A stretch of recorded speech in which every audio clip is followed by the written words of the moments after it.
ప్రభునందు ప్రియ సహోదరులందరికీ యేసుక్రీస్తు నామములో వందనాలండి.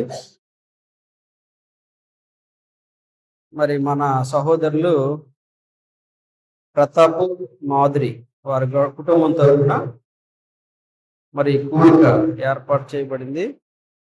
కాబట్టి సహోదరులు మనకి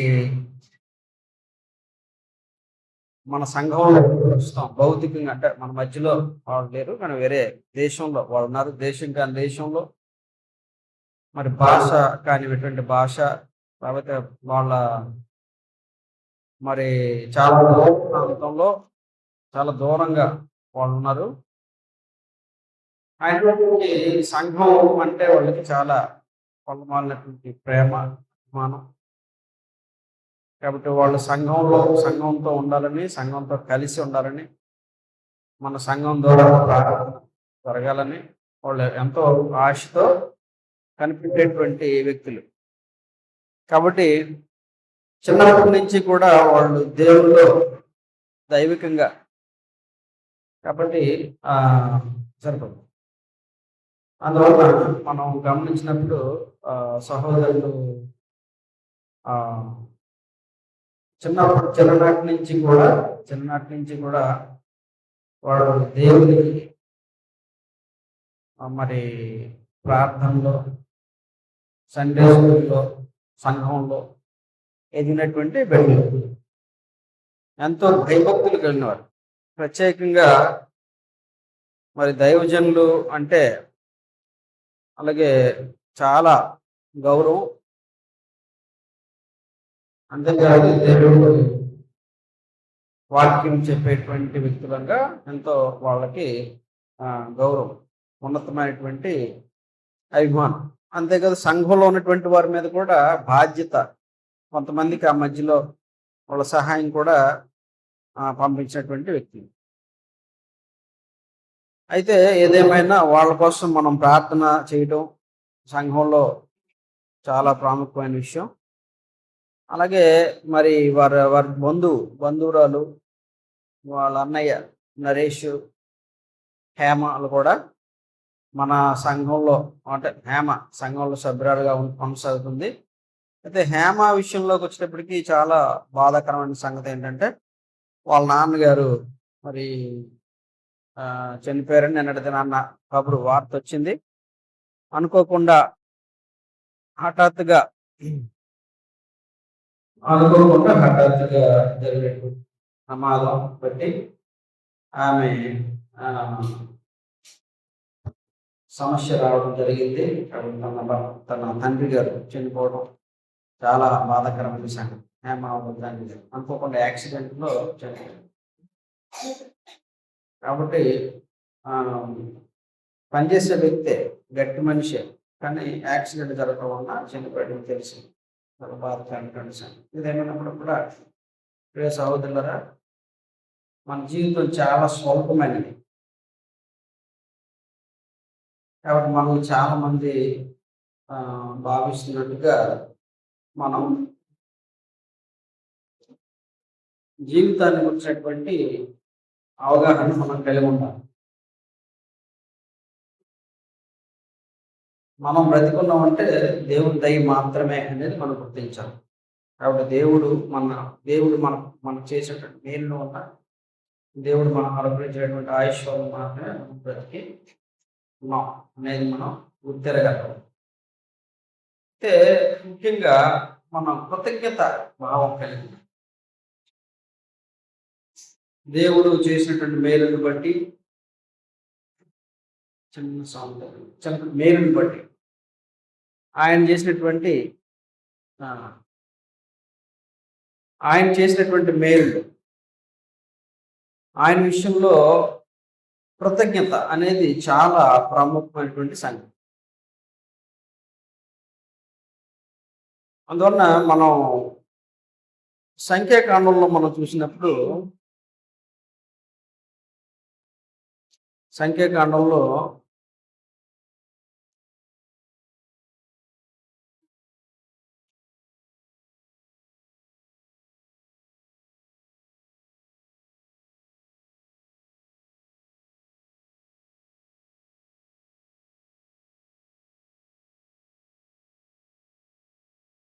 21వ అధ్యాయంలో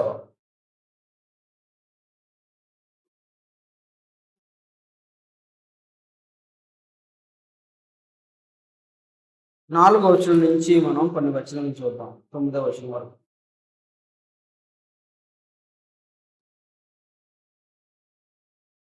కాబట్టి ఇక్కడ మనం చూసినప్పుడు సంఖ్యాకాండం 21వ అధ్యాయం 4 నుంచి 9వ వచనం వరకు.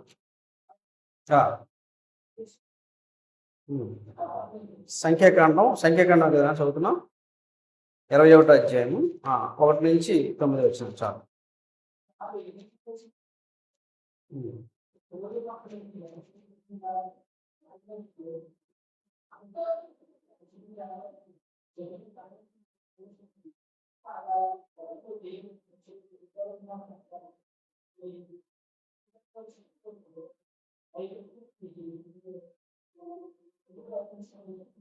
ఇక్కడ ఆహారం లేదు.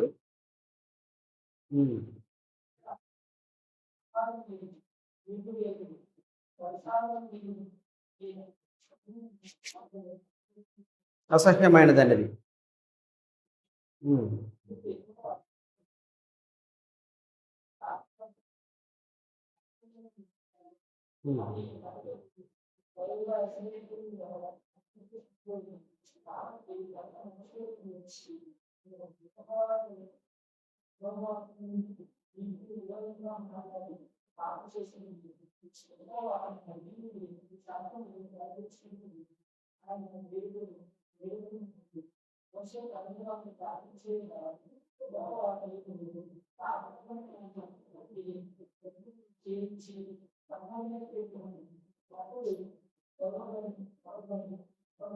ప్రతి వాడును దాని వైపు చూసి బ్రతుకునని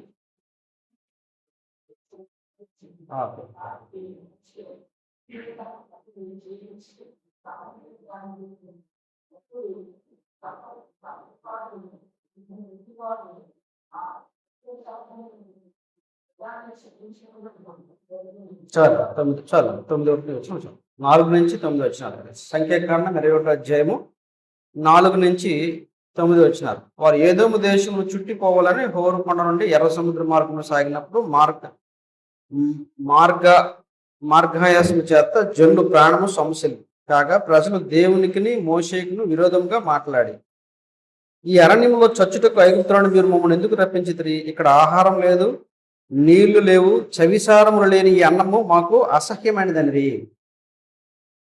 అందుకు యెహోవా ప్రజల్లోనికి తాపకరములైన సర్పములను పంపెను. అవి ప్రజలను కరువుగా ఇశ్రాయేలీయుల్లో అనేకులు చనిపోయారు. కాబట్టి ప్రజలు మోషే యొద్దకు వచ్చి, మేము యెహోవాకును నీకును విరోధంగా మాట్లాడి పాపం చేసేది. యెహోవా మా మధ్య నుండి ఈ సర్పమును తొలగించినట్లు ఆయన్ను వేడుకొనమనరి. మోషే ప్రజల కొరకు ప్రార్థన చేయగా, యెహోవా నీవు తాపకరమైన సర్పం వంటి ప్రతిమను చేయించి స్తంభం మీద పెట్టుము. అప్పుడు కరవబడిన ప్రతి వాడును దాని వైపు చూచి బ్రతుకునని మోషేకు సెలవిచ్చును. కాబట్టి మోషే ఎత్తడి సర్పం ఒకటి చేయించి స్తంభం మీద దానిని పెట్టెను. అప్పుడు సర్పకోట తినిన ప్రతివాడు ఆ ఎత్తడి సర్పము నిదానించి చూచినందున బ్రతికెను.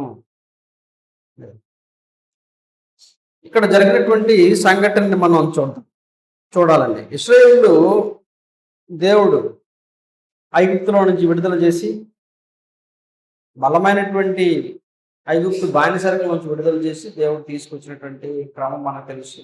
అనేకమైన అద్భుతాలు చేశాడు దేవుడు. ఎర్ర సముద్రాన్ని పాయలు చేశాడు.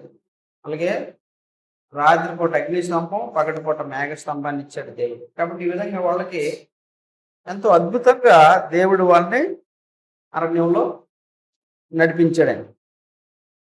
ఎంత ఉన్నతంగా నడిపించాడు దేవుడు. ఒక దగ్గర చెప్తాడు లేఖనాల్లో, వాళ్ళ బట్టలు చిరిగిపోలేదు, వాళ్ళ చెప్పులు అరిగిపోలేదు. ఇటు అరణ్యంలో ఏమండి, మనకు మామూలు మంచి రోడ్డు మీద నడిస్తేనే చెప్పులు బట్టలు చిరిగిపోతాయి కదండి కొద్ది రోజులకి.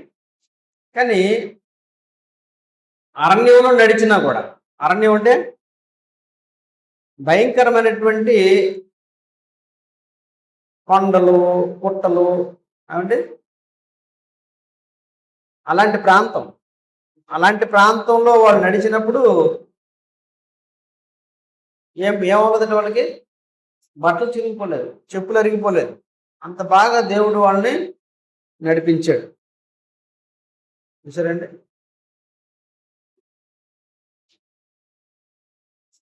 కాబట్టి మనం గమనిస్తే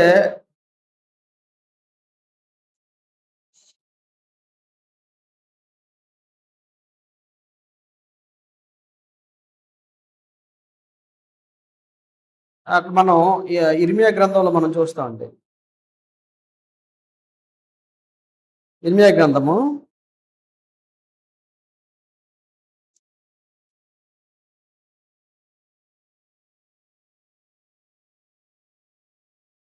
2వ అధ్యాయం. యెహోవా వాక్కు నాకు ప్రత్యక్షం ఎలాగ సెలవిచ్చును, నీవు వెళ్ళి యెరూషలేము నివాసుల చెవులలో ఈ సమాచారం ప్రకటింపు. యెహోవా సెలవిచ్చినదేమనగా, నీవు అరణ్యంలోను విత్తనములు వేయదగిన దేశంలోను నన్ను వెంబడించుచు నీ యవ్వన కాలంలో నీవు చూపిన అనురాగమును నీ వైవాహిక ప్రేమ నేను జ్ఞాపకం చేసుకుంటున్నాను. కాబట్టి అక్కడ దేవుడు ఎలాంటి పరిస్థితుల్లో అంటే ఉన్నారు వాళ్ళు, ఎలాంటి పరిస్థితుల్లో వాళ్ళు అరణ్యంలో నడిచారంటే చాలా భయంకరమైన అరణ్యంలో కూడా వాళ్ళు చక్కగా నడిచారు.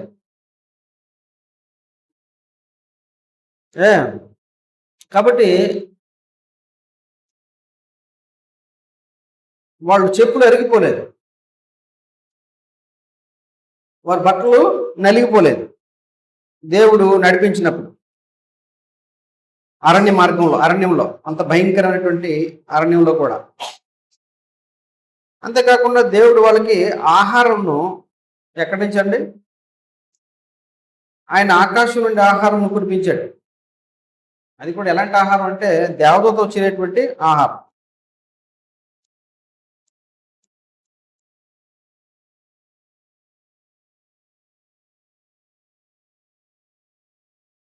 చూడండి,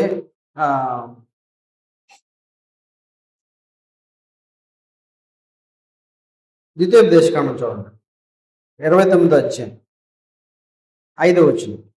ద్వితీయోపదేశకాండం 29వ అధ్యాయం 5వ వచనం.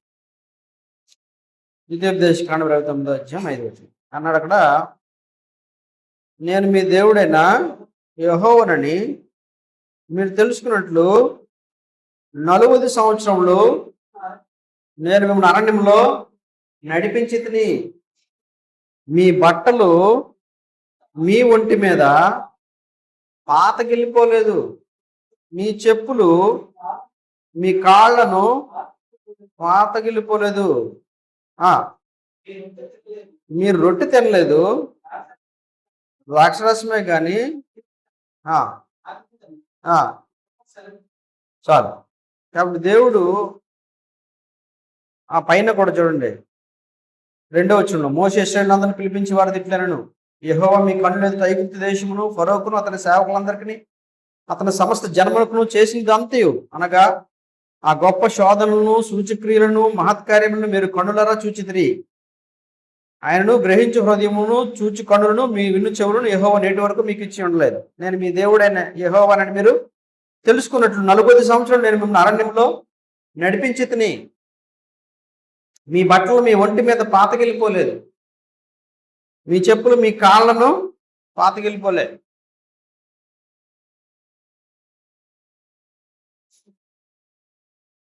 కాబట్టి దేవుడు చూసారంటే ఎంత గొప్పగా అరణ్యంలో కూడా వాళ్ళని దేవుడు నడిపించాడో, ఎంత గొప్పగా నడిపించినాడు చూడండి, ఎంత అద్భుతంగా దేవుడు వాళ్ళని నడిపించాడు. కానీ అప్పటికి కూడా దేవుడు యెహోవా దేవుడు అన్న సంగతి వాళ్ళు గుర్తించలేదండి. ఎంత మహత్కార్యములు చేసినా కూడా, ఎంత అద్భుతములు వారి కళ్ళ ముందు దేవుడు చేసినా కూడా.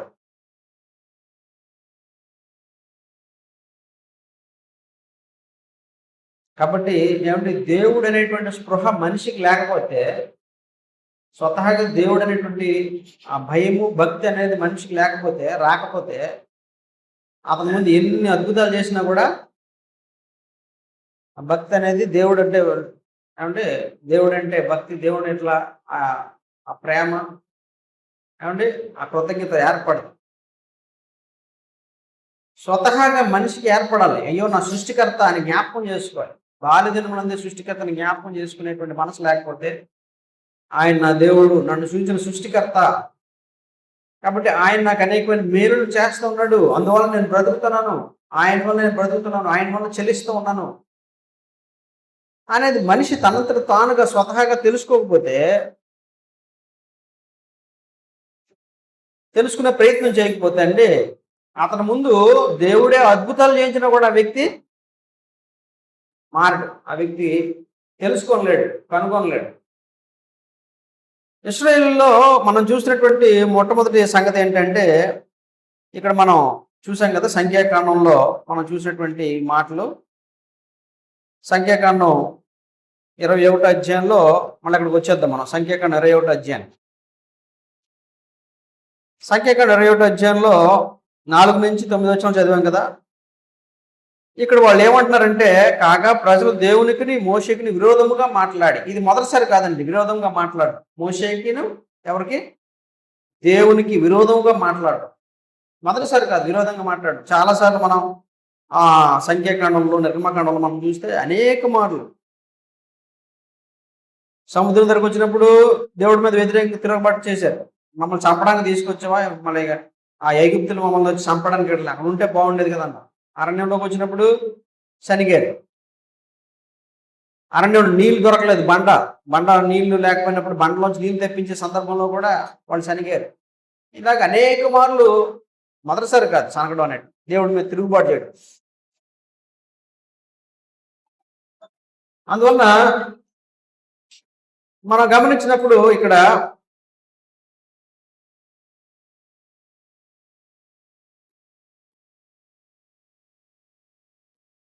ఇది అనేక మార్లు వాళ్ళు దేవుణ్ణి మీద తిరుగుబాటు చేశారు. మోషే మీదను దేవుడి మీద వాళ్ళు తిరుగుబాటు చేశారు. కాబట్టి ఇక్కడ ఏమన్నారంటే వాళ్ళు 4వ వచనంలో, ప్రజలు దేవునికి మోషేకును విరోధముగా మాట్లాడడం అనేది వాళ్ళు స్టార్ట్ చేశారు. ఏమంటారట, కాగా ప్రజలు మాట్లాడుతూ, ఈ రంగంలో చచ్చుటకు ఐగుప్తులను మీరు మమ్మల్ని ఎందుకు రప్పించింది? ఇక్కడ ఆహారం లేదు, నీళ్లు లేవు, చవిసారము లేని ఈ అన్నం మాకు అసహ్యమైనదని. అరణ్యంలో ఏం లేదంటున్నారండి వాళ్ళు, ఆహారం లేదు,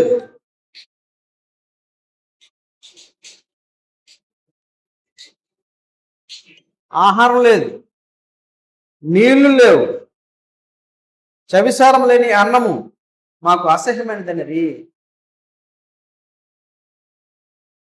కాబట్టి దేవుడు మాకు ఇది ఇచ్చాడు.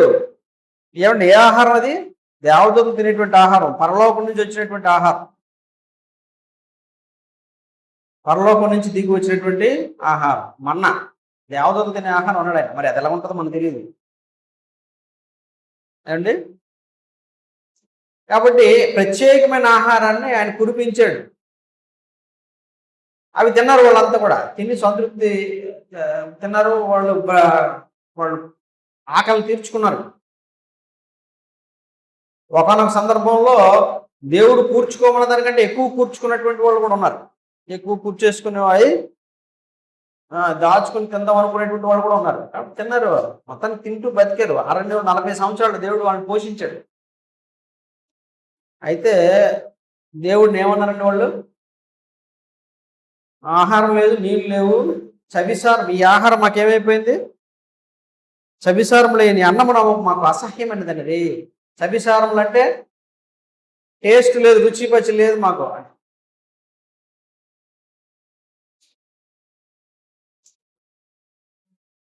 అందువలన చవిసారం లేని ఆహారం.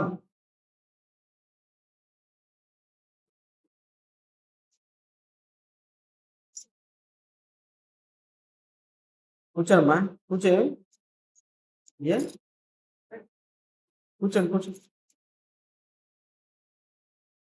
కాబట్టి చవిసారం లేనటువంటి ఆహారం అన్నాడు. చవిసారం లేని ఆహారం అంటే టేస్ట్లెస్, నోటికి రుచి పచ్చి లేకుండా ఉంది అంటున్నారు. కంప్లైంట్ చేస్తాను అనమాట, నువ్వు ఇస్తున్నావు ఆహారం కానీ మాకు రుచి పచ్చి లేదు ఆహారం.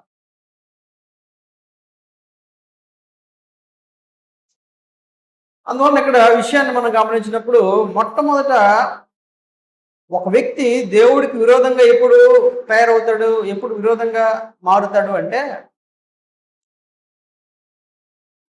తన జీవితంలో సంతృప్తి లేనప్పుడు, దేవుడు ఇచ్చినటువంటి వాటి కృతజ్ఞత లేనప్పుడు. దేవుడు ఏదైతే ఇచ్చినాడో ఆ విషయంలో నువ్వు గుర్తెరగకుండా, సంతృప్తి లేకుండా, ఏమండి కృతజ్ఞత లేకుండా ఉన్నప్పుడు ఆ వ్యక్తి ఏమవుతుందండి? దురాశకి చోటు తగులుతుంది అనమాట. ఇప్పుడు ఉదాహరణకి ఆదాం అవ్వలు చూడండి. ఆదాం అవ్వలు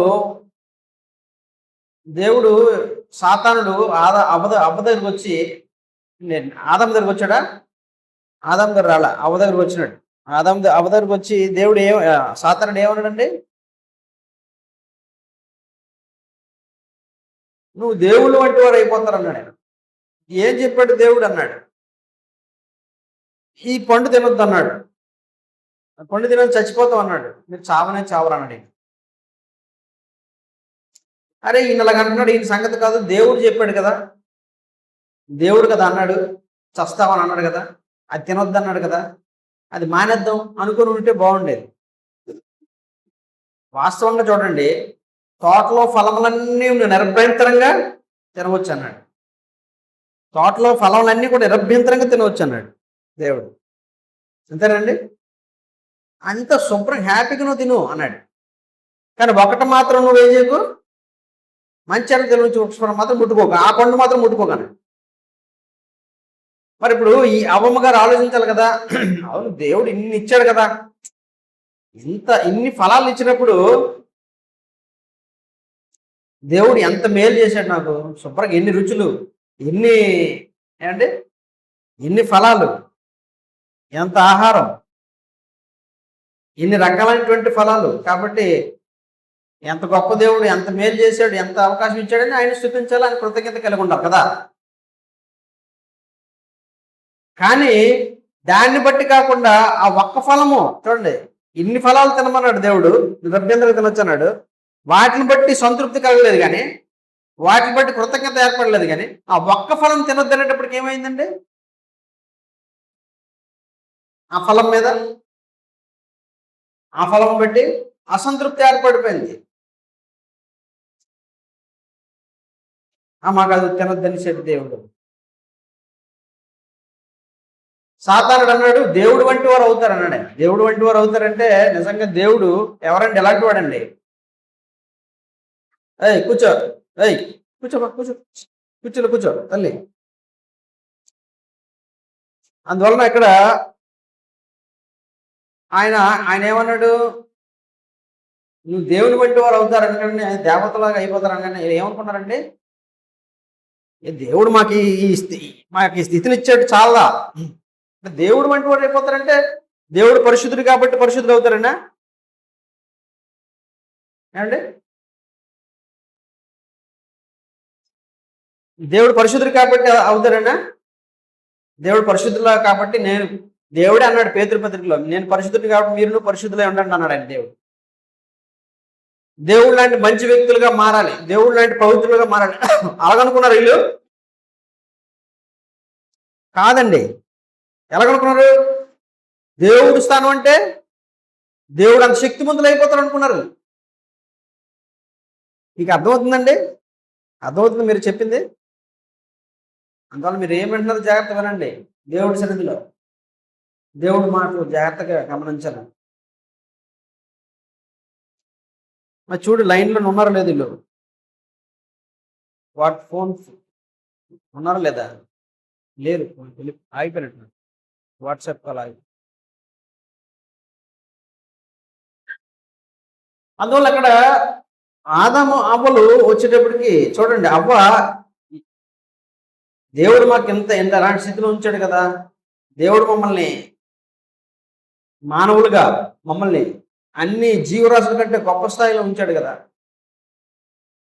తినడానికి అన్ని వృక్ష ఫలాన్ని ఇచ్చాడు కదా, ఎంత గొప్ప దేవుడు, ఎంత కనికరం కలిగిన దేవుడు అని ఆయన స్థుతించాలి, ఆయన కృతజ్ఞత కలిగి ఉండాలి. కానీ ఇచ్చిన దాన్ని బట్టి కంటే తినద్దన్న దాన్ని బట్టే వాళ్ళు ఏమయ్యారండి? ఏమైపోయారు? వాళ్ళు అసంతృప్తి చెందారు దేవుడి మీద. రెండవది, అసంతృప్తి చెందారు దేవుడి మీద అసంతృప్తి చెందారు. రెండవది, దేవుడు స్థాయిని వాళ్ళు కోరుకున్నారు. దేవుళ్ళలాగా అయిపోతారంటే దేవుళ్ళ పరిశుద్ధులు అవుతాం అనుకుంటున్నా, అది కాదు ఆయన వాళ్ళు కోరుకున్నది. దేవుళ్ళ పవిత్రులు అవ్వడానికి, దేవుళ్ళలాగా ఏమండి వ్యక్తిగలటువంటి వారు కావడానికి కాదు. అలాగని దేవుడే అన్నాడు కదా, పేతురు పత్రికలో దేవుడు ఏమన్నాడు, 1వ అధ్యాయం, నేను పరిశుద్ధమైన ప్రకారం మీరును పరిశుద్ధులై ఉండండి అన్నాడు. దేవుళ్ళలాగా యేసుక్రీస్తులాగా అవ్వమన్నాడు దేవుడే. అంటే ఏ విషయంలో అవ్వాలి మనం? ఆయన లాంటి వ్యక్తిత్వం, ఆయన లాంటి మంచితనం, ఆయన లాంటి కనికరం, ఆయన లాంటి ప్రేమ, ఆయన లాంటివి సహనం. కాబట్టి ఇలాంటి వ్యక్తిగా మారుతానంటే తప్పు కాదు. దేవుడు దాన్ని ఏం తప్పు అంటాడు? దేవుడు తప్పు అంటే మనల్ని కూడా వద్దనాలి అలాగైతే. కానీ దేవుడు అదని లేదు. ఆయన వీళ్ళు కోరుకున్నది ఏంటండి? చూడండి, ఆదికాండంలో దేవుడి వలె అవుతారు అన్నాడు, దేవతల వలె అయిపోతారు అన్నాడు. 1వ అధ్యాయం చూడండి, 3వ అధ్యాయంలో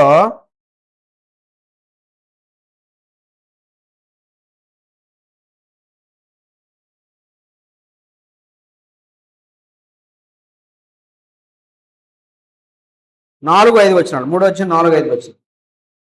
అందుకు సర్పము, మీరు చావనే చావదు. ఆ ఆ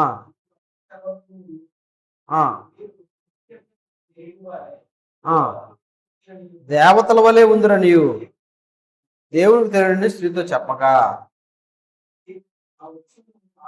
ఆహారం మంచిది, పండ్లకు అందమైనది, వివేకమించి రమ్యమైనది ఏమిట చూచినప్పుడు ఆమె దాని ఫలములలో కొన్ని తీసుకుని తిని తనతో పాటు తన భర్తకును ఇచ్చను, అతడు కూడా తినండి. కాబట్టి దేవతల వలె అయిపోతారు. అంటే దేవుడి స్థాయిలోకి వెళ్ళిపోతారు మీరు, దేవుడు లాగా అయిపోతారు. అంటే మనిషి దేవుడి స్థానంలోకి వెళ్ళిపోవాలనుకోవడం అంటే అది అది ఎలాంటి పరిస్థితి అండి? అది చాలా ఘోరమైన పరిస్థితి. చాలా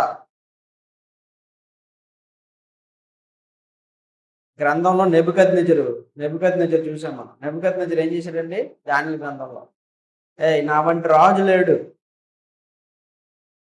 నేనే దీనికి అంతటికి కారణం, మూలం నేనే అని దేవుడి స్థానంలో తను హెచ్చించుకున్నాడు. ఏమైపోయినాడు? మనిషికి యోహాను సువార్తలు చూడండి, లోకా సువార్తలు అనుకుంటాను. లోకా సువార్తలో ఒక అతను మాట్లాడినప్పుడు అతన్ని పొగిడారట, రాజు. ఏమండి? అతడు ఇది దేవుడి స్వరమే కానీ మానవ స్వరము కాదు అన్నాడు. అనగా నేను పొంగిపోయి దేవుడి స్థానంలోకి వెళ్ళిపోయినాడు నేను.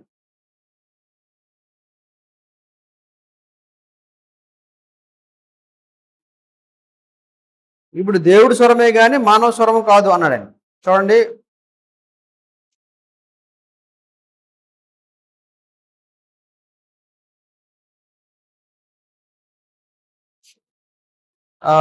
ఎన్నో అధ్యాయం చెప్తానండి. అంటే మనిషికి ఎలాంటి పరిస్థితుల్లో అంటే అండి, లోకాసు వార్తలో ఉంటుందండి. లోకాసు వార్తలో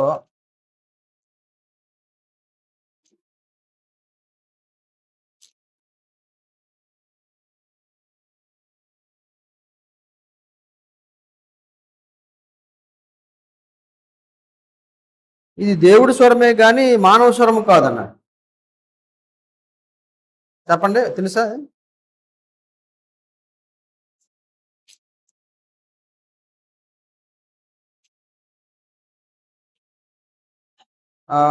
చూడండి, అది ఇక్కడ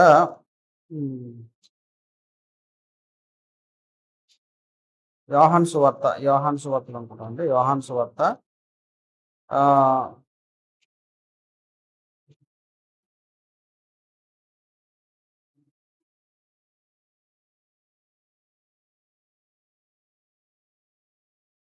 యోహాను చెరసాలలో వేయించిన తర్వాత జరిగినటువంటి సందర్భం.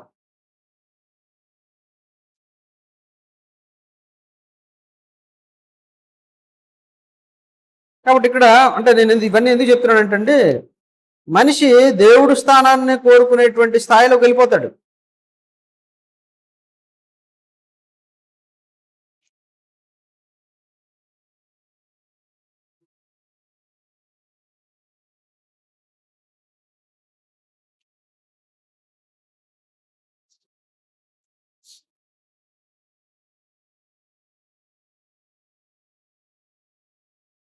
సరే.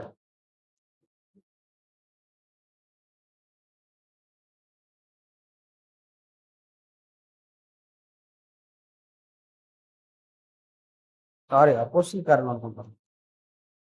అపోస్తల కార్యంలో ఆ! మనకి అక్కడ సరే. ఏ అధ్యాయం అండి? ఎన్నది? అపోస్తల కార్యం 12 సరే, రైట్. అపోస్తల కార్యం 12 అండి, రైట్. అపోస్తల కార్యం అండి. లూకా సువార్త, యోహాను సువార్త కాదు, అపోస్తల కార్యం. ఆ! ఆహ్, 20వ వచనంలో తూరీల మీదను, సీదోనుల మీద అతనికి అత్యాగ్రహం కలిగినందున వారు ఏకమనస్సు రాజునొద్దకు వచ్చి అంతఃపురమునకు పై విచారణకర్త యొక్క బ్లాస్ట్‌ను తమ పక్షంగా చేసుకొని సమాధానపడాడు. అందుకు 21వ వచనం. నియమింపబడిన దినమందు హేరోదు రాజవస్త్రం ధరించుకొని న్యాయపీఠం మీద కూర్చుండి వారి ఎదుట ఉపన్యాసం చేయగా జనులు ఇది దైవ స్వరమే కానీ మానవ స్వరము కాదని కేకలు వేసిరి. ఏమని కేకలు వేసిరట? ఇది దైవ స్వరమే కానీ మానవ స్వరము కాదని కేకలు వేసిరి. అతడు దేవుని మహింపరచినందున వెంటనే ప్రభు దూత అతను ముత్తెను కనుక పురుగులు పడి ప్రాణము విడిచెను. అంటే దేవుడు మహింపరచలేదు. ఎందుకు మహింపరచలేదు తెలుసా అండి? అతడు రాజుగా ఏ స్థానానికి హెచ్చించుకున్నాడు ఆయన? ఇది దైవ స్వరమే కానీ మానవ స్వరము కాదు అని ప్రజలు అనేటప్పటికీ వాస్తవంగా ఈయనకి దేవుడు స్థాయిలోనికి హెచ్చించేసుకున్నాడు ఆయన. అందువలన ఒక మనిషి దేవుడుగా మారిపోవాలి, దేవుడి స్థానానికి వెళ్ళిపోవాలి అనేటువంటి స్థాయిలో కూడా దురాశ చెందడం అనేటువంటిది. దేవుడు ఇచ్చినట్టు నాకు ఈ జీవితం, నేను మానవ మాత్రుడిని, కానీ దేవుడు నాకు ఎంత ప్రేమ చూపించాడు, కనికరం చూపించాడు అనేది దీన మనస్సు, అనేది తగ్గింపు, అనేది కృతజ్ఞత. దేవుడు మనం సూచిస్తే మనం దేవుడి స్థానానికి వెళ్ళిపోవడం. చాలామంది చూడండి, సాయిబాబా అండ్ భక్తులు చాలామంది ఏం చేశారండి, బాబాలు వీళ్ళందరూ ఏం చేస్తుంటారు? చూస్తారు కదా టీవీలోని, ఏం చేస్తుంటారండి? వాళ్ళ కాళ్ళకు అందరూ వచ్చి మొక్కుతూ ఉంటారు. వాళ్ళ దగ్గరకు వచ్చి పూజలు చేస్తూ ఉంటారు బాబాలు వీళ్ళందరూ. అంటే ఏ స్థానంలో హెచ్చించుకుంటున్నారు వాళ్ళు? దేవుడు స్థానంలోనికి. వాళ్ళు కాళ్ళు పట్టించుకుంటారు ఏమండి, వాళ్ళతో సేవలు చేయించుకుంటారు, వాళ్ళతో పూజలు చేయించుకుంటారు, వాళ్ళకి మొక్కుతారు, దేవుడిని వాళ్ళని శుతిస్తారు, పాటలు పాడతారు, శుతిస్తారు. మనిషిని ఏ స్థానంలోకి వెళ్ళిపోతున్నాడు మనిషి? కాబట్టి మనిషి దేవుడు స్థానంలోనికి హెచ్చించుకునే ప్రమాదం ఉంది. ఎప్పుడు ఏ స్థాయిలో వెళ్ళిపోతాడండి? ఆశ్చర్యం కాదు, ఆదాము అవ్వలే ఎప్పుడంటే శోధింపడ్డారు. మీరు ఈ పండు తింటే దేవుడి స్థాయిలోకి వెళ్ళిపోతారు అన్నప్పుడు ఏమైపోయింది? మేము దేవుళ్ళు అయిపోతాం అనమాట అనే స్థాయిలోకి వెళ్ళిపోయింది. అందువలన ప్రియ సహోదరులారా, ఇక్కడ దేవుడుని సృష్టికర్తగా నువ్వు ఎరగనప్పుడు, దేవుడి పట్ల నీకు కృతజ్ఞత లేనప్పుడు, దేవుడు నీకు ఏమి ఇచ్చాడో వాటిలో సంతృప్తి నువ్వు కలిగి ఉంటున్నప్పుడు నువ్వు ఎలాంటి వ్యక్తిగా మారిపోతావండి? ఎలాంటి వ్యక్తిగా మారిపోతాడు? దేవుడు నీకు ఏమి ఇచ్చాడో దాంతో సంతృప్తి లేదనుకో, మనిషి ఏమైపోతాడండి? దేవుడు కృతజ్ఞత చెల్లించే హృదయం లేదనుకో, మనిషి ఏమైపోతాడు? ఎందుకంటే దేవుడు చేశాడు, దేవుడు ఇచ్చాడు కాబట్టి నేను అనుభవిస్తున్నానని ఆ మనసు లేదు, ఉండదనమాట. కృతజ్ఞత చెల్లించలేదంటే అర్థం ఏంటి? కృతజ్ఞత చెల్లించడం లేదంటే అర్థం ఏంటండి? కృతజ్ఞతలు చెప్పడం లేదంటే అర్థం ఏంటి?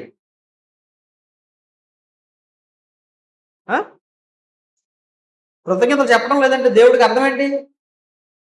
అంటే దేవుడు నాకు ఇది ఇచ్చాడు అని గుర్తించడం లేదు మనిషి. దేవుడి వల్ల నేను ఇది పొందాను, దేవుడు నాకు ఇచ్చిన అవకాశం ఇది అని గుర్తించడం లేదు. గుర్తించినప్పుడు ఏమవుతాడు మనిషి? రామపత్రిక 1వ అధ్యాయం చూడండి, రామపత్రిక 1వ అధ్యాయం 23వ వచనంలో.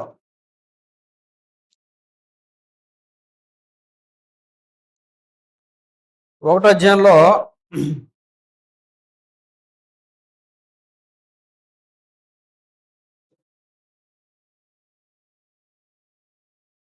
21వ వచనంలో చూస్తే, మరియు వారు దేవుని ఎరిగి ఆయన దేవునిగా మహిపరచదు, కృతజ్ఞతాస్తుతులు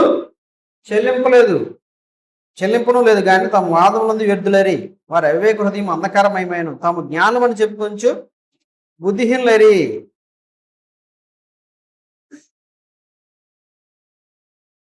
అదే అందువల్ల కృతజ్ఞతాస్తుతులు చెల్లింపను లేదు. అంటే దేవుడు నాకు ఇది ఇచ్చినాడు అనే కృతజ్ఞత భావం నీలో లేనప్పుడు నువ్వు తింటున్న ఆహారం అంటే నువ్వు ధరిస్తున్నటువంటి బట్ట, నువ్వు పీలుస్తున్న గాలి, నువ్వు అనుభవిస్తున్న సమస్తము సకలము దేవుడి వల్ల నేను పొందినాను. నా ఆయుష్, నా బ్రతుకు దేవుడిచ్చింది.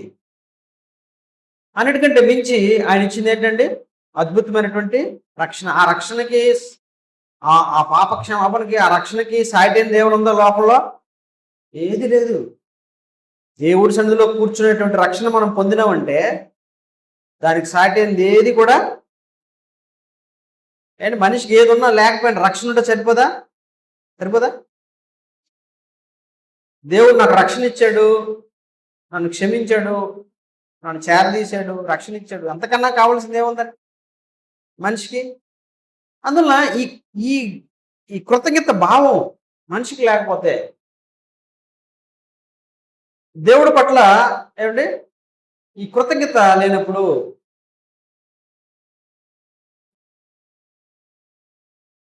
దేవుడు చేసిన మేలును గుర్తించినప్పుడు మనిషి ఏమైపోతాడు? దేవుడికి వ్యతిరేకమైపోతాడు. దేవుడి స్థానంలోనికి వెళ్ళిపోవడానికి ప్రయత్నం చేస్తాడు. అదనమాట. చూడండి, అక్కడ మనం ఆదికాండంలోనే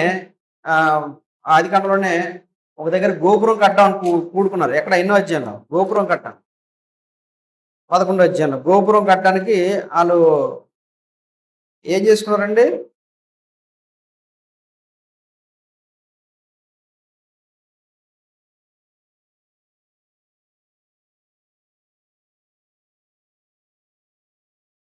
నాలుగో వచ్చినాడు, 11వ అధ్యాయం 4వ వచ్చినాడు, మనం భూమి అంతటా చెదిరిపోకుండా ఒక పట్టణమును ఆకాశం నుండి శిఖరమును గల ఒక గోపురము కట్టుకొని పేరు సంపాదించుకుందామని మాట్లాడుకునగా. అదండి.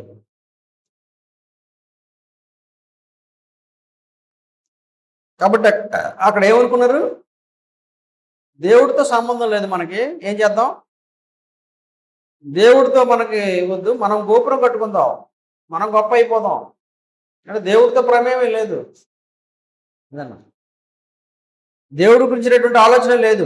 కాబట్టి మనం గోపురం కట్టుకుందాం, మనం గొప్పలం అయిపోదాం.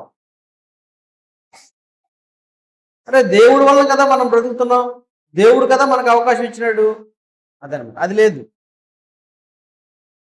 దేవుడు కదా మనల్ని దీవించాడు, అందువల్ల కదా మనం బ్రతుకున్నాం, అందువల్ల కదా మన పిల్ల పాపలతో సంతోషంగా ఉండగలుగుతున్నాం.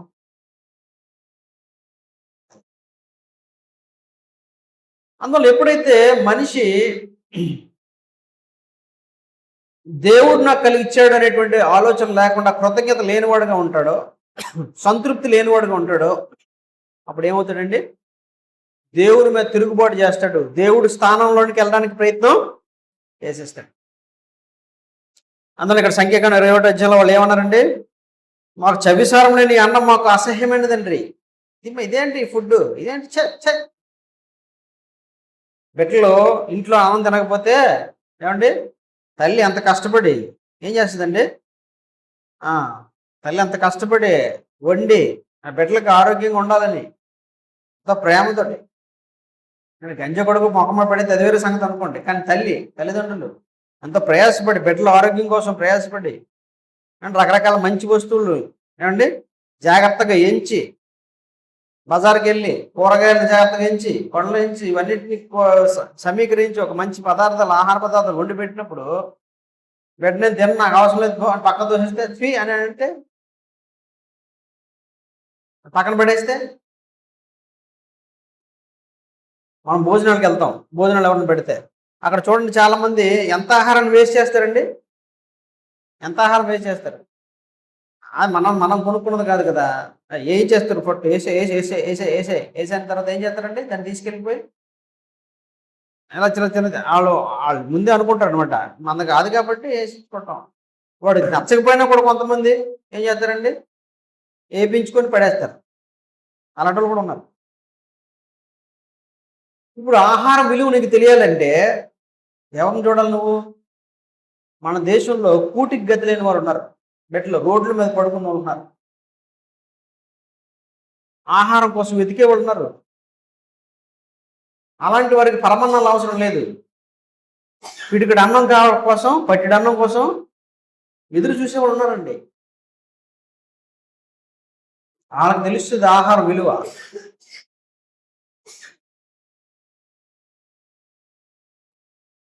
కాబట్టి దేవుడు ఇచ్చినటువంటి ఆహారం విషయంలో వీళ్ళు ఏమంటున్నారండి? పరలోకం నుంచి ఆహారం కురిపిస్తే ఏమన్నారు? చవిసారం లేని ఆహారం. మా చచ్చు పెడిపోయిన వాళ్ళు ఎవడు తింటాడు? నాకు ఏడిచ్చినాడు మాకు అన్నాడు. కృతజ్ఞత లేని జనం, దేవుని ఇట్లా కృతజ్ఞత లేని జనాంగం, సంతృప్తి లేని జనాంగం, దేవుడినే ఖాతరు చేయని జనాంగం, దేవుడికి విరోధంగా తిరుగుబడే జనాంగం. ఒకసారి కాదు, ఇది అనేక మార్లు విసిగిపోయినాడు ఆయన. నేను మీతో విసిగిపోయాను అన్నాడు ఆయన. యెషయా గ్రంథం చూడండి 1వ అధ్యాయంలో.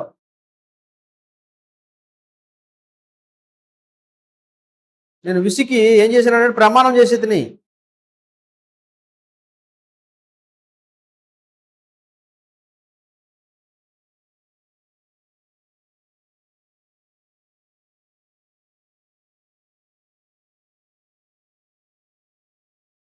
యెషయా గ్రంథం 1వ అధ్యాయం 14వ వచనంలో, మీ అమావాస్య ఉత్సవంలో నియామకాలములు నాకు హేయములు, అవి నాకు బాధాకరములు, వాటిని సహింపలేక విసిగి ఉన్నాను. అలాగే హెబ్రీ పత్రికలో 3వ అధ్యాయం అనుకుంటానండి, అక్కడ మంచి మాటని దేవుడు అంటే అక్కడ ఇశ్రాయేలుకి చెప్పినటువంటి మాట.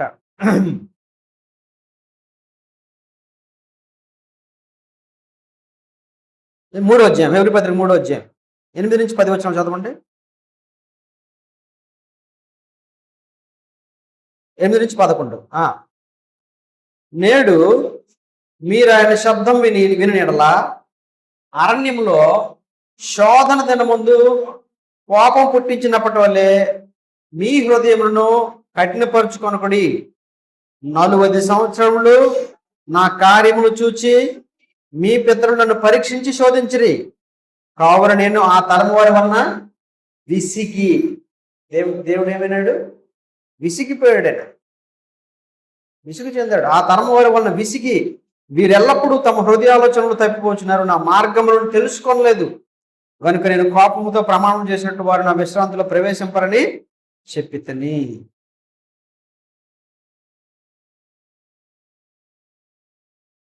కాబట్టి ఇక్కడ గ్రంథకర్త అంటున్నాడు, నేడు మీరు ఆయన శబ్దం వినాలి. వినని ఎడల నేడు, ఈరోజే వినాలి. ఈరోజే దేవుని గురించి గుర్తించాలి. మీ జీవితాల్లో దేవుడు ఎంత గొప్ప దేవుడో మీరు గుర్తెరగాలి. దేవుడు ఎంత మేలును చేస్తున్నాడో మన జీవితంలో, దేవుడు ఎన్ని అవకాశాలను ఇస్తున్నాడో,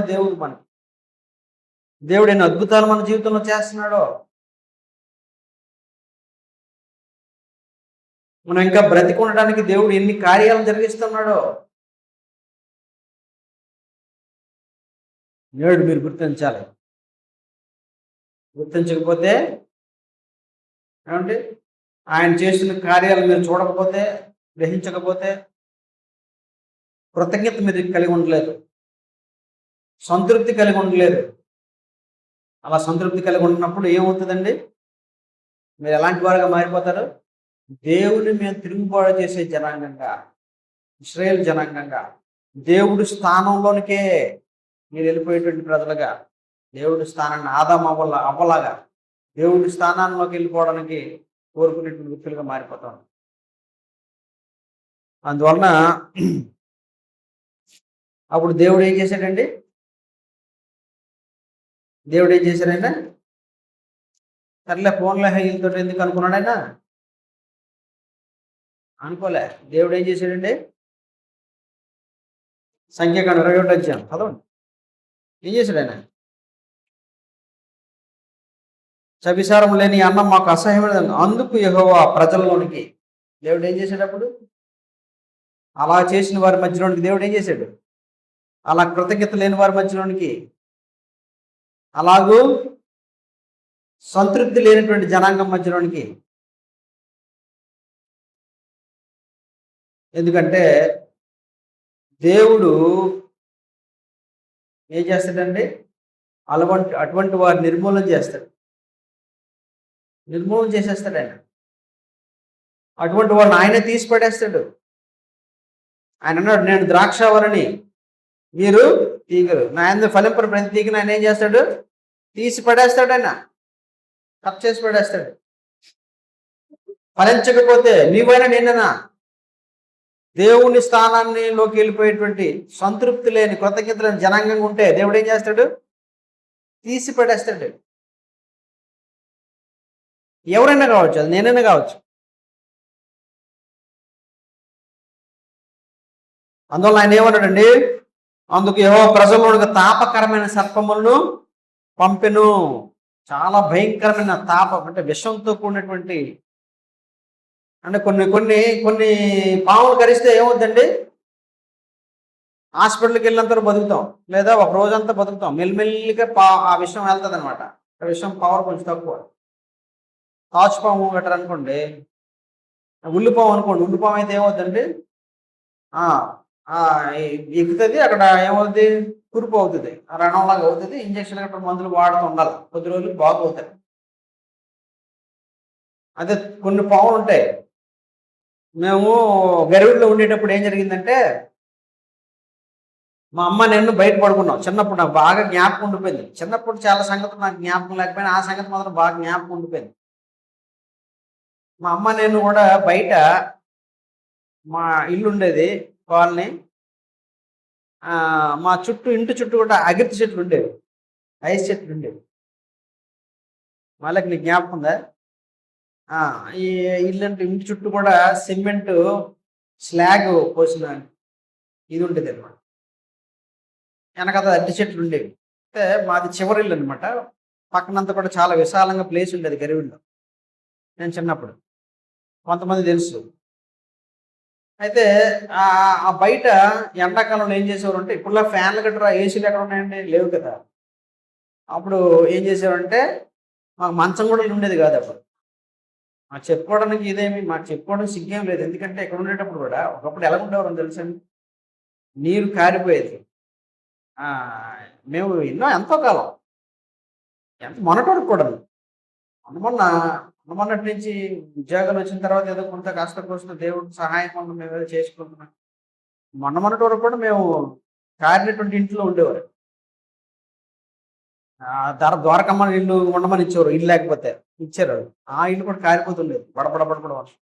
ఇక్కడ పాక ఉండేది, పాక ఉండేటప్పుడు కారిపోయేది. అలాగే పెరిగాం. నాకేం సిగ్గేం లేదు, అది చెప్పుకోవడానికి. ఎప్పుడూ అది జ్ఞాపకం ఉంచుకుంటాం, దేవుడు ఎలాంటి పరిస్థితుల్లో మేము వచ్చినాం. ఆ టైంలో మన సంఘంలో ఎవరు కూడా ఉద్యోగస్తులు లేరు, ఎవరు కూడా అడిగిన వాళ్ళు కూడా లేరు. ఏమంటే అయ్యగారు ఎంత బాధపడుతుంటారు, అదిగోండి మీరు ఒక అద్దెంట్లో ఉండండి, డబ్బులు ఇస్తామని అడిగిన వాళ్ళు, ఏమంటే ఎంత బాధపడుతుంటే అడిగిన వాళ్ళు ఎవరు లేరు అనుకోండి, అది వేరే సంగతి. అలాగ అడగాలండి ఇప్పుడు కూడా మేము కోరుకోలేదు కూడా. అలాగ ఎవరు వస్తారు మమ్మల్ని ఇస్తారు చేస్తారని కూడా మేము ఎప్పుడు ఎదురు చూడలేదు. ఆ పరిస్థితుల్లోనే మేము సంతృప్తి కలిగి ఉన్నాం. మా ఇంట్లో ఎంతమంది ఉండేవారు మీకు తెలుసు కదా. ఇప్పటికే ఉంటుంటారు అనుకోండి. అప్పుడు పాకలో అయితే ఎంతోమంది వచ్చి భోజనం చేసి తింటుంటారు. ప్రతి ఆదివారం 300 మంది భోజనం చేసి. మేము ఎప్పుడు కూడా మీకు తెలుసు, అది చాలా మందికి తెలుసు సహోదరులు, మేము ఎప్పుడు కూడా ఏదో గొప్పగా ఉండాలి, గొప్ప అయిపోవాలి ఏం లేదు. అందువల్ల సంతృప్తి, ఎందులో ఉన్నా కూడా సంతుష్టిగా ఉన్నాం. దేవుడు మాకు ఆ అవకాశం ఇచ్చినాడు, దేవుడు మాకు కనికరాన్ని చూపించాడు. ప్రతి విషయంలో కూడా మాకు సహాయం చేస్తున్నాడు. ఆ విషయంలో మేము దేవునికి ఎల్లప్పుడూ కూడా రుణపడం, భౌతికంగా రుణపడున్నాం. అంతకంటే గొప్పగా రక్షణ ఇచ్చినాడు ఆయన, అంతకన్నా గొప్ప అమూల్యమైన రక్షణ యేసుక్రీస్తు. దాన్ని మేము ఇప్పుడు కృతజ్ఞతగా ఉన్నాం అనుకుంటాం తెలుసు. కాబట్టి ఇక్కడ విషయం ఏంటంటే, నేను చెప్పినాను ఏంటంటే, ఆ రోజు బయట మాకు మంచాలు లేవు. అప్పుడు మేము బయట బోర్డు, నల్ల బోర్డు ఉండేది. నాన్నగారు క్లాస్ కోసం దేనికోసం చేయించారు, పెద్ద బోర్డు, ఇంత పెద్ద బోర్డు ఉండేది. ఆ బోర్డు కింద రాయలు వేసుకుని బయట వేసుకుని మా ద్వారబంధం వేయించి పడుకునేవారు. ఆ రాత్రి అంట చల్లగా ఉండేది. కాబట్టి అమ్మ నేను పడుకున్నాం, డాడీ లేరు. అప్పుడు ఎక్కడికి వెళ్ళారు నాకు తెలియదు, ఎవరు ఊర్లో వెళ్తుంటారు ఆయన. అయితే అర్ధరాత్రి ఎప్పుడు నేను తెల్లారుజామున ఎప్పుడో మా అమ్మ పొట్ట మీద పాము పడింది. మా అమ్మ పొట్ట మీద. మా అమ్మ ఏం చేసింది, వెంటనే అమ్మో అని చెప్పి ఇసిరేసిందండి. పట్టుకొని ఇసిరేసింది. పట్టుకొని ఇసిరేసరికి గబగబున ఎదురింటోళ్ళు గట్రా వచ్చారు, కర్రత కొట్టి చంపారు. ఆ దారిన పోయిన అందరూ కూడా అమ్మ బాబోయ్ ఇది చాలా ప్రమాదకరమైన పాము అండి. ఎర్రప్రగడ అది, ఎర్రప్రగడ ఏదో అన్నది దాన్ని. నాకు బాగా జ్ఞాపకం ఉంది, ఎర్రప్రగడ ఏదన్నా. అది కుడితంటే వెంటనే చచ్చిపోతారండి, బతికే ప్రసక్తి లేదంటే. 4 గంటలకు ఉంటే ఇప్పుడు నేను హాస్పిటల్కి వెళ్ళాం, ఒక రోజు వరకు బాగానే ఉంటారేమో, కానీ ఇది కానీ కుట్టిందంటే వెంటనే స్పాట్ అట, వెంటనే చచ్చిపోతారట క్షణాల్లో మనిషి. అంత భయంకరమైన బాగుంటుంది. వాళ్ళందరూ కూడా అంటమే, బాబోయ్ మీ దేవుడు నిజంగా గొప్పవాడండి, బాగా కాపాడినాడు, చచ్చిపోవలసినాడండి, ఆ పాము మీద పడడం బతకడం ఉన్నా అని అందరూ కూడా ఆ రోజున చెప్పినటువంటి పరిస్థితి. కాబట్టి ఏమో ఆ పాము కుట్టేది మేము అందరూ బతికొండగలుగుతామండి, లేదు కదా, ఛాన్స్ వేరే. దేవుడు అద్భుతంగా కాపాడాడు అనుకోండి చెప్తున్నానండి. అందులో కొన్ని పాములు కరిస్తే వెంటనే చచ్చిపోతాం. కొన్ని పాములు కరిస్తే వెంటనే మరి తిరిగి చూడవలసిన లేదు, హాస్పిటల్కి వెళ్ళే టైం కూడా ఉండదు. కాబట్టి అలాంటి పాములు విష సర్పాలు ఉన్నాయి. కాబట్టి దేవుడు ఇప్పుడు వీళ్ళకి ఎలాంటి పాములు పంపించాడండి, తాపకరమైన పాములు. చాలా వెంటనే ఈ పుట్టిన వెంటనే స్పాట్ చచ్చిపోతున్నాడు, అంతే ఎగిరిపోతున్నారు పిట్టల్లాగా ఇశ్రాయేలు జనాంగం. అప్పుడు అనేకులు చనిపోయారు, అవి ప్రజల్లో కరువుగా ఇశ్రాయేలు అనేకులు చనిపోయారు. ఎంతమంది చనిపోయారంటే చాలా మంది చచ్చిపోయినారు. కారణం ఏంటి? చచ్చిపోవడం కారణం ఏంటి? తిరుగుబాటు చేసే జనాంగం, దేవుడి మీద తిరుగుబాటు చేయడం.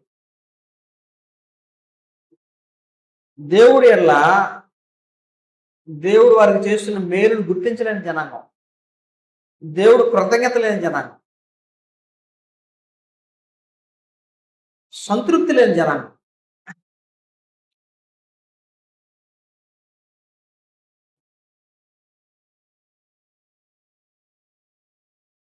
అందువలన వాళ్ళు చాలా మంది చనిపోయినారు. కాబట్టి అక్కడ అన్నాడు 7వ వచనంలో, కాబట్టి ప్రజలు మోషే వద్దకు వచ్చి పరిగెత్తుకుంటూ వచ్చారు మోషే దగ్గరికి. అయ్యా మోషే గారు, బాబు మేము తప్పు చేసాం బాబు, మేము దేవుడికి తిరుగుబాటు చేసినాం, తప్పు అయిపోయింది మాది, నిజంగా దేవుడి మీదే మేము శనిగాం.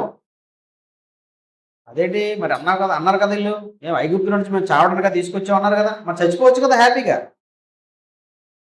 వీళ్ళు ఏమన్నారండి, ఐగుప్తుల నుంచి మమ్మల్ని ఎందుకు తీసుకొచ్చావు మోసే, ఎందుకు చంపడానికి, ఎక్కడికి అరణ్యంలో చావడానికి తీసుకొచ్చావు, మరి చచ్చిపోవచ్చు కదా పాము కొడుతుంటే. కానీ కొంతమంది ఏం చేశారండి, పరిగెట్టుకుంటూ వచ్చారు. దేవుడు అంటే అర్థమైంది వాళ్ళకి, దేవుడు అంటే గుర్తించారు, దేవుడు కార్యాలు చేసే దేవుడు కనికరం చూపే దేవుడే కాదు, దేవుడు కఠినంగా శిక్షించే దేవుడు కూడా, ఆయన ఉగ్రతను చూపే దేవుడు కూడా. అర్థమైందా? పరిగెట్టుకుంటూ వచ్చారు మారు మనసు, అయ్యా తప్పు అయిపోయిందని, మోసే మేము తప్పు చేసినాం, మేము యెహోవాకును నీకును విరోధంగా మాట్లాడి పాపం చేసింది, యెహోవాకును నీకును మోసే కన్నారు. మోసే అయ్యా నీకు దేవుడికి విరోధంగా పాపం చేసాం, యెహోవా మా మధ్య నుండి సర్పమును తొలగించినట్లు ఆయన వేడుకోను మనది. అయ్యా ఈ సర్పాలను తొలగించినట్లు దయచేసి నువ్వు వేడుకో బ్రతిమలాడారు. ఎవరిని? మోసే. అదే మోసే ప్రజల కొరకు ప్రార్థన చేయగా, యెహోవా నీవు తాపకరమైన సర్పం వంటి ప్రతిమను చేయించి స్తంభం మీద పెట్టుము, అప్పుడు కరవబడిన ప్రతి వాడును దాని వైపు చూచి బ్రతుకునని మోషేకు సెలవిచ్చు. దేవుడు చెప్పినాడు. మోసే ప్రార్థన చేశాడు, మోసే ప్రజల కొరకు ప్రార్థన చేశాడు, అయ్యా కనికరించు, నీ వైపు తిరిగిన వాళ్ళని, మారు మనసు పొందిన వాళ్ళైనా కనికరించు ప్రార్థన చేశాడు. తెలుసుకున్న వాళ్ళైనా కనికరించు దేవా, చచ్చిపోయిన వాళ్ళగా చచ్చిపోయినారు, నీ మీద తిరుగుబాటు చేసిన వాళ్ళగా చచ్చారు, కనీసం ఇప్పుడు తమ తప్పును తెలుసుకున్న వాళ్ళైనా కనికరించారు ప్రార్థన. అప్పుడు మోసే ప్రార్థన దేవుడు విని ఏం చెప్పాడండి, సరే నువ్వేం చేయమన్నాడు, నేను పాము తీసేస్తాను అనలేదు, ఏమన్నాడు, పాములు తీసేస్తాను అనలేదు. ఏమన్నాడు ఆయన? ఏ పాము వాళ్ళు చచ్చిపోతున్నారో అదే పాము వంటి రూపాన్ని నువ్వేం చేయాలా? నువ్వు స్తంభం మీద పైకెత్తాలి.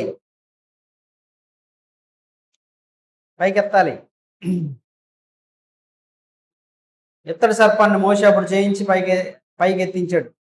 చెక్క మీద పోస్ట్ కర్ర మీద నిలబెట్టాడు. అప్పుడు ఎవరైతే మారు మనసు పొందారంటే అర్థం ఏంటండి? మారు మనసు పొందడం అంటే అర్థం ఏంటి? దేవుడు చెప్పాడు నేను చేస్తాను అని నమ్మేవాడు. దేవుడు చెప్పాడు కాబట్టి నేను చేస్తాను, మనుషులతో నాకు అనవసరం, దేవుడు చెప్పాడు కాబట్టి నేను చేస్తాను అనుకునేవాడు. అది మారు మనసు అంటే, నమ్మటం అంటే. ఆయన నమ్మటం. పాము కరిస్తే అది చూస్తే నేను ఎక్కడ బతుకుతాను అనుకుంటే ఏమవుతాడు? చస్తాడు అనమాట. అంతే. అంటే దేవుడి మీద విశ్వాసం లేదు, మారు మనసు పొందలేదు. ఆ ఇతర సర్పం చూస్తే బతికేస్తానండి అంటే ఏమవుతాడండి? చచ్చిపోతాడు అనమాట. కాబట్టి ఆ సర్పాన్ని ఎవడైతే చూశాడో, పాము కాటు వేయగానే ఎవడైతే సర్పం వైపు చూశాడో, మోషే నిలబెట్టిన సర్పం ఇతర సర్పం వైపు చూశాడు, వాడు ఏమయ్యాడండి?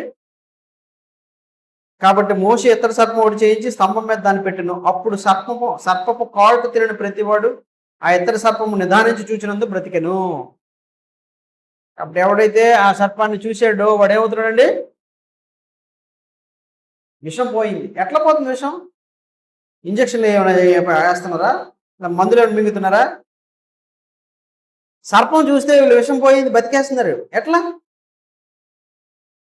దేవుడే చేస్తున్నాడు. దేవుడే కదా బ్రతికిస్తున్నాడు. దేవుడు విషం పవర్ లేకుండా చేసేస్తున్నాడు. కానీ ఎలా చేస్తున్నాడు? నేరుగా చేయట్లే. ఎక్కడ చేస్తున్నాడు? ఎందుకంటే నీకు అర్థం కావాలి. ఏమర్థం కావాలి? దేవుడు వలన మాత్రమే నువ్వు బ్రతుకుతావు, అది నీకు అర్థం కావాలి. దేవుడు వలన మాత్రమే నువ్వు బ్రతుకుతావు, అది నీకు అర్థం కావాలి. చస్తాను అన్నారు కదా జనాంగం, ఇశ్రాయేలు. ఐగుప్తులో చంపడానికి తీసుకొచ్చామన్నారు కదా. అవును, నువ్వు చస్తావు. ఎప్పుడు చేస్తావు? దేవుడు సహాయం లేకపోతే నువ్వు చస్తావు.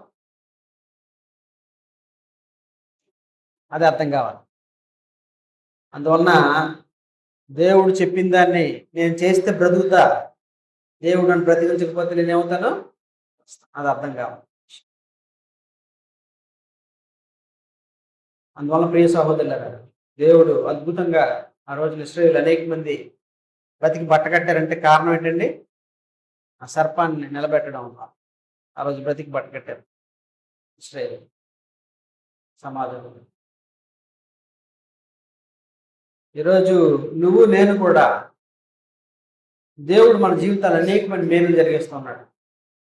కాబట్టి ఆయన చేస్తున్న కార్యాలని నువ్వు హృదయపూర్వకంగా గుర్తించాలి. దేవుడి వల్ల నేను పొందుతున్నానని గుర్తించు. అప్పుడు నువ్వు కృతజ్ఞతాస్తుతులు చెల్లించగలుగుతావు. దేవా థ్యాంక్ యూ, నేను అర్హుడిని కాను వాస్తవంగా తండ్రి, కానీ నువ్వు నాకు ఇస్తున్నావు. అర్హత లేదు నాకు, ఆయన నాకు అనుగ్రహిస్తున్నావు తండ్రి, మీ కృతజ్ఞత. సంతృప్తి కలిగి ఉంటాం. దేవుడు నాకు ఈ రోజుకి ఇది ఇచ్చాడు, రేపటికి ఆయన ఇష్టం, ఆయన ఇస్తాడో తీసేస్తాడో అది వేరే ఇష్టం, కానీ ఈరోజు నాకు ఇది ఇచ్చాడు దేవా, నేను ఎంత ధన్యుడిని అని సంతృష్టి చెందుతావు, సంతృప్తి కలుగుతావు. అందుకే తిమోతి పత్రిక అన్నాడు, సంతుష్టి సహితమైన దైవభక్తి గొప్ప లాభసాధనమైనది. సంతుష్టి సహితమైన దైవభక్తి గొప్ప లాభసాధనం. సంతృప్తి కలిగి ఉన్నాడు చూడండి, సంతృప్తి కలిగి దేవుడు ఉన్నాడు చూడండి, వాడు బహుగా వర్ధిల్లుతాడు. సంతృప్తి లేనివాడు చూడండి దేవుడిలో, వాడు ఏమైపోతాడండి? రాను దిగజారిపోతాడు, మరింత నాశనంలోకి వెళ్ళిపోతాడు, నాశన కోపంలోకి వెళ్ళిపోతాడు. అందువలన ఇక్కడ సంతుష్టి సహితమైన దైవభక్తి, తిమోతి పత్రికలో ఏమన్నాడండి? చదవండి ఆ మాట. తిమోతి పత్రిక, సంతుష్టి సహితమైన దైవభక్తి గొప్ప లాభసాధన. తిమోతి రాసిన మొదటి పత్రిక 6వ అధ్యాయము 6వ వచనం, సంతుష్టి సహితమైన దైవభక్తి గొప్ప లాభసాధనమైనది. 6:6 ఆ, ఉమ్, అది సంతుష్టిగా నువ్వు ఉంటే, భక్తిగా దేవుళ్ళు ఉంటే, సంతృప్తిగా దేవుడు కృతజ్ఞతాస్తులు చెల్లించేవాడు ఉంటే గొప్ప లాభాన్ని పొందుతావు. లాభ సాధనమైనది. నిజంగా నువ్వు వర్ధిల్లుతావు నీ జీవితంలో. అంటే సంతోషంగా ఉండగలుగుతావు, ఆనందంగా ఉండగలుగుతావు, సంతృప్తిగా కలిగి ఉంటే దేవుడు నీకు ఏదైతే ఇచ్చాడో దాంతో సంతృప్తి. 100 రూపాయలు ఇస్తే 100 రూపాయలతో సంతృప్తి, 1000 రూపాయలు ఇస్తే 1000 రూపాయలతో సంతృప్తి. సంతృప్తి లేకపోతే ఏమవుతుందండి? ఏమవుతుంది? ఆ లాలను చూసి నీకు లేదని ఒక ఏడుపు అయితే ఇంకొకళ్ళకి ఉందని అదొక ఏడుపు, మరొక ఏడుపు. అంతే కదా? అలా ఇది పక్కింటి వాళ్ళు, అలా ముందు వాళ్ళు, వీళ్ళని వాళ్ళని చూసుకున్నాము, వాళ్ళకు ఉంది నాకు లేదు, వాళ్ళకు ఉంది నాకు. మరి కొంచెం మనోవేదన పడిపోయి ఏమవుతారంటే ఏమైపోతారు? మనకంతా కృషించిపోయి కొన్నిసార్లు అది అలాంటి పరిస్థితి దేనికి దారితీస్తుందంటే కక్షలకు దారితీస్తుంది. చాలామంది చూడండి, మనకు లేనిది ఇంకొకరికి ఉందనుకోండి, వాళ్ళ మీద కక్ష కడతారు, వాళ్ళ మీద అసూయ చెందుతారు, ద్వేషిస్తారు. దానికే ఉంది, నాకు దేవుడు ఇది ఇచ్చాడు, వాళ్ళకి అది ఇచ్చాడు. అది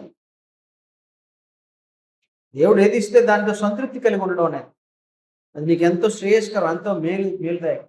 దేవుడు ఆశీర్వాదిస్తుంది. సంతుష్టి సహితమైన దైవభక్తి గొప్ప లాభ సాధనమై. కాబట్టి ఇంకో దగ్గర అన్నాడు, ఏ స్థితిలో అయినా కూడా ఎలా ఉండాలన్నాడు? ఏ స్థితిలో ఉన్నా కూడా నువ్వు ఎలా ఉండాలన్నాడు? దేవునికి భయభక్తులు కలిగి ఉండాలి.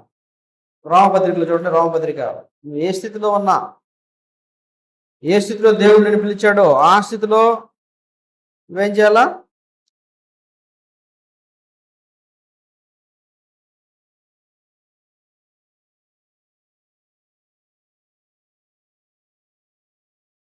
ఇరవై వచనం.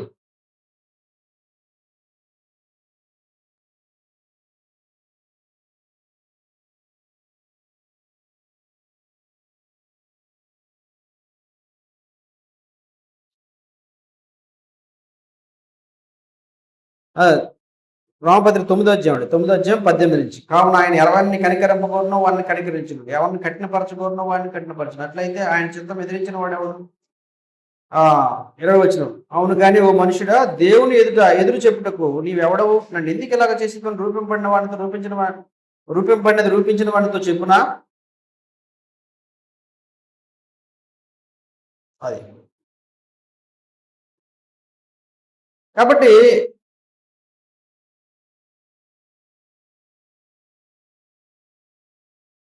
మనము దేవునికి ఎదురు చెప్పుటకు నీవెవడు అన్నాడు. నువ్వు ఎదురు చెప్పడానికి మనం ఎవరు? నన్ను ఎందుకు ఇలా రూపించావు అని చెప్పగలం, అడగగలం, దేవుడిని ఎదిరించగలం.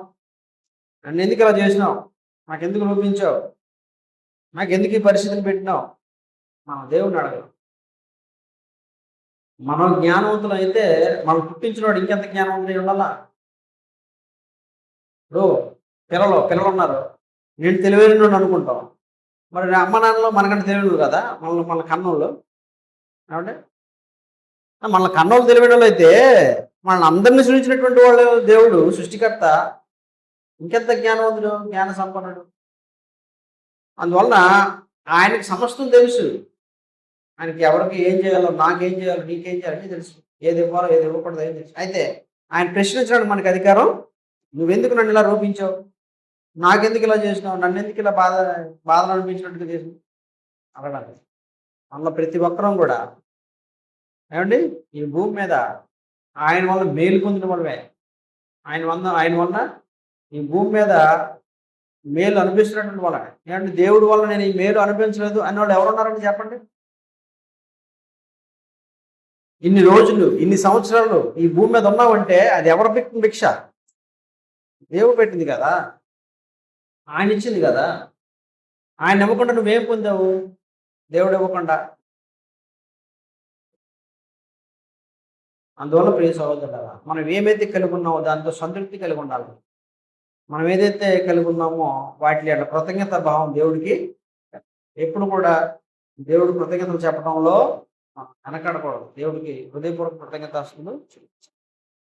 కాబట్టి అలాగూ మనం దేవుని ఎట్లా మనం సంతృప్తి కలిగి ఉండి కృతజ్ఞత కలిగిన వారంగా ఉంటే అది మన దేవుడికి ఎంతో దీవెనకరంగా ఆశీర్వాదకరంగా మనం మనం ఉంటాం.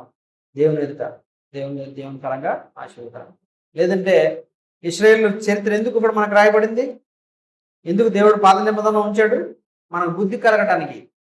కొరింథీ పత్రిక 16వ అధ్యాయం. ఇవి మనం బుద్ధి కలగడానికే రాయబడ్డాయి. కొరింథీ పత్రిక చూడండి, కొరింథీ రాసిన మొదటి పత్రిక.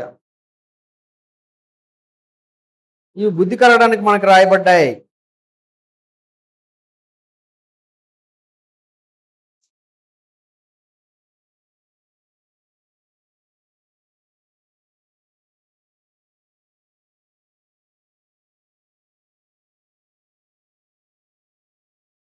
పదవ అధ్యాయంలో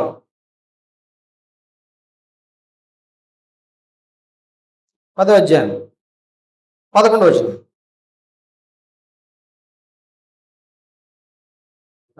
9 నుంచి చదువుదామండి. మనం ప్రభువును శోధింపక ఎందుము. 10వ అధ్యాయం 9, 10, 11 వచనం. మనం ప్రభువును శోధింపక ఎందుము, వారిలో కొందరు శోధించి సర్పముల వల్ల నశించిరి. చదివారా? దేని వలన శోధించి సర్పం వల్ల నశించారు? ఎందువలన? సర్పం వల్ల నశించారు. ఎందువలన? తీసారా? తీసావా? బైబిల్ తీసావా? ఏది బైబిల్? లేదు, బైబిల్ లేదు. 10వ అధ్యాయము 9వ వచనం. నీ బైబిల్ ఏది? 9, 10, 11 వచనాలు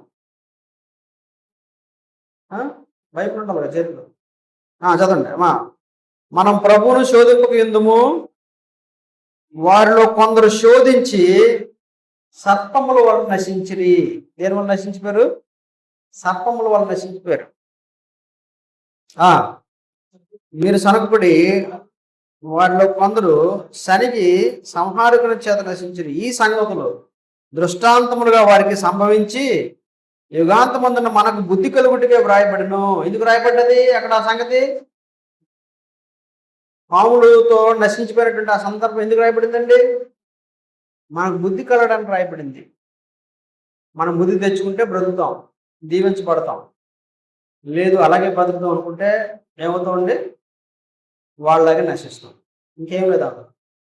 కాబట్టి ఇంకెవరైనా దేవుణ్ణి విశ్వసించినటువంటి వాళ్ళుగా ఉంటే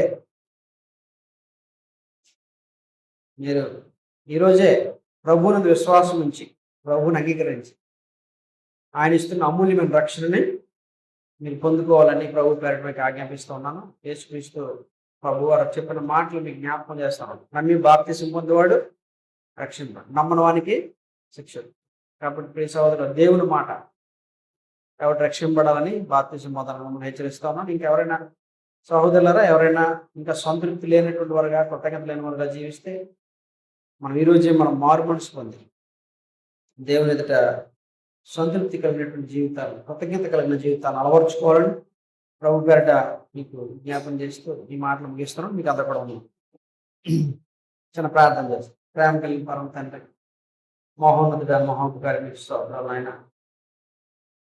ప్రేమ దేవ, మీకు కృతజ్ఞతలు. గొప్ప దేవుడు, దేవుడు దేవ, మమ్మల్ని కన్న తండ్రి, ఈ భూమి మీద సృష్టించిన సృష్టికర్తవు, మమ్మల్ని పోషిస్తున్న దేవాది దేవుడు మీకు స్తోత్రాలు తండ్రి. మీరు తప్ప మాకు వేరే ఆధారం ఎవరున్నారు తండ్రి? మీరు ఇవ్వకపోతే మాకు ఏది ఈ భూమి మీద మేము కలిగి ఉండలేము. మాకు ఆయుష్ని ఇస్తున్నాం, ఆరోగ్యాన్ని ఇస్తున్నాం, అవకాశాలు ఇస్తున్నాం, ఆహారాన్ని ఇస్తున్నాం, సమస్తమును అనుగ్రహించి పోషించి నడిపిస్తున్న దేవుడు మీకు కృతజ్ఞతలు తండ్రి. అన్నిటికంటే మించి మీ కుమారుడు యేసుక్రీస్తు ప్రభువారి మరణం ద్వారా, ఆయన యొక్క బలియాగం ద్వారా తండ్రి మాకు ఒక అమూల్యమైన రక్షణ అనుగ్రహించాడు, నిత్య జీవాన్ని అనుగ్రహిస్తున్నాడు తండ్రి. మీకు కృతజ్ఞతలు ఇస్తాం. ఆయన చిన్న మంద దేవ, చిన్నవారమైనటువంటి లోకంలో అజ్ఞానమైనటువంటి లోకంలో తండ్రి తృణీకరింపబడిన వారమైన మమ్మల్ని మీరు కనికరిస్తున్నారు తండ్రి, అంగీకరిస్తున్నారు. అందుబట్టి మీకు కృతజ్ఞతలు స్తోత్రం దేవ. ఆయన ఇది మీ ఎల్లప్పుడూ కూడా మా మనసులో, హృదయాల్లో గుర్తిరిగి ఆయన మీరు మాకు చేస్తున్నారు వాటిని మేము ఎల్లప్పుడూ కూడా తలపోసుకొని దేవ మేము కృతజ్ఞత కలిగినటువంటి వారంగా ఎల్లప్పుడూ కృతజ్ఞతాస్తులు చెల్లిస్తూ సంతృప్తితో మీరు సంతోషంగా ఉండగలనట్టు మమ్మల్ని బలపరచండి, దీవించి మనం పెడుతుంటూ నడిపించుకోండి దేవా. ఈ మాటలు మా అందరి హృదయాల్లో మా జీవితాల్లో ఫలింపచేయండి. యేసుక్రీస్తు ప్రభువు నామం పేరిట సమర్పించి వేడుకుంటున్నాం పరమ తండ్రి.